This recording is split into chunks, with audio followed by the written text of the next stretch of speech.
Hi guys, welcome back to my mini vlog అండి. ఈ vlog special వచ్చేసి మా ఆయన పుట్టినరోజు. అంటే మా ఆయన ఏంటంటే పుట్టినరోజు అంటే కొత్త బట్టలు వేసుకోవడం, కేక్ కట్ చేసుకోవడం ఆ టైప్ అయితే అస్సలు కాదండి. పొద్దున్నే లేసామా, స్నానం చేసి దేవుడికి దండం పెట్టుకున్నామా, మంచిగా ఇష్టమైన నాన్ వెజ్ కర్రీ ఏదైనా వండుకుని తిన్నామా, సాయంత్రం పాయసం తిన్నామా, ఈ టైప్ అనమాట. సో అందుకని తనకి ఇష్టమైన దోశ వేసి చక్కగా తన బ్రేక్ఫాస్ట్కి అయితే ఇచ్చేసానండి. సరే కదా, దోశ తింటూ లంచ్లోకి ఏం కావాలి అని అడిగితే తనకి ఇష్టమైన ప్రాన్స్ కర్రీ కావాలి అని చెప్పారనమాట, గ్రేవీ కర్రీ. సో దానికోసం చక్కగా ఆనియన్స్ కట్ చేసేసుకుని ముందుగానే అవి వేగిపోయిన తర్వాత ఈ టైగర్ ప్రాన్స్ను కూడా శుభ్రం చేసి చక్కగా కర్రీలో అయితే వేసేస్తున్నానండి, చూపిస్తున్నారు కదా. సో కూర అయితే చాలా బాగా కుదిరింది. మా పిల్లలు మా వారు ఫుల్ ఎంజాయ్ అనమాట. సో చూస్తున్నారు కదా, గ్రేవీ కర్రీలా చేశాను. ఇలాంటి రెసిపీస్ అన్నీ నా ఇంకో ఛానల్ వేణి వంటింట్లో ఉంటాయన్నమాట. సో ఆఫ్టర్నూన్ లంచ్లోకి అయితే చక్కగా కర్రీ అయితే రెడీ అయిపోయింది. ఇలా గ్రేవీగానే ఉంచేస్తానండి. కాసేపటికి ఏంటంటే అది దగ్గరికి వచ్చేస్తుంది, అందుకని. సో లంచ్లోకి అయితే మంచిగా రొయ్యల కూర అండ్ వైట్ రైస్ అనమాట. సో ఇక్కడ వచ్చేసి మా పెద్దమ్మాయి ఏంటో కుస్తీలు పడుతుంది. కాసేపు అయితే వాళ్ళే చెప్తారు. ముందు రోజు అనమాట ఇది. ఏంటో కావాలి అంటే వీటికి సంబంధించిన మెటీరియల్స్ అన్ని మీషోలో తెప్పించి పెట్టాను, కానీ ఏదో ట్రై చేస్తుంది. అదేంటో తనే చెప్తుంది అనమాట.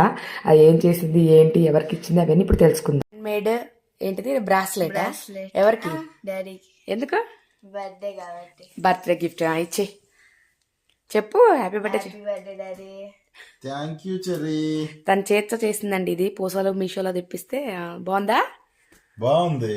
ఓకే, నువ్వు చెప్పు మా డాడీకి happy birthday. Happy birthday daddy. Thank you Lucky. Second ఇస్తున్నారు చూడు డాడా. Thank you Lucky. Thank you Cherry. Okay, మరి నీది చూపించు, నీదెవరు చేశారు? మంచి. ఇది కూడా ఇది కూడా తను చేసిందండి. ఇది కూడా వాళ్ళ చెల్లి కోసం చేసింది. దీంట్లో త్రిలోక్య అని ఉంటుంది మొత్తంగా. త్రిలోక్య. ఓ సూపర్. ఓకేనా?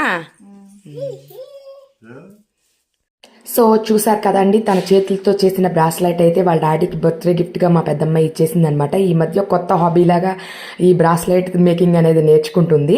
సో ఈవినింగ్ అయితే డిన్నర్ అయిపోయిన తర్వాత చక్కగా పాయసం. ఇది కూడా మా వారి ఫేవరెట్ అనమాట. పాయసం అయితే చాలా ఇష్టం, అందరం ఇంట్లో చాలా ఇష్టంగా తింటాం. సో పాయసం అయితే చేసేసాను, చాలా బాగా కుదిరింది. సో ఇలాంటి మంచి మంచి వ్లాగ్స్ కనుక కావాలి అంటే ప్లీజ్ సబ్స్క్రైబ్ చేసుకోండి నా ఛానల్ని, వేణి వాసు వ్లాగ్స్. చాలా సంవత్సరాల నుంచి పెడుతున్నాను. ప్లీజ్ సపోర్ట్ చేయండి అండ్ లైక్ చేయండి, షేర్ చేయండి. బాయ్.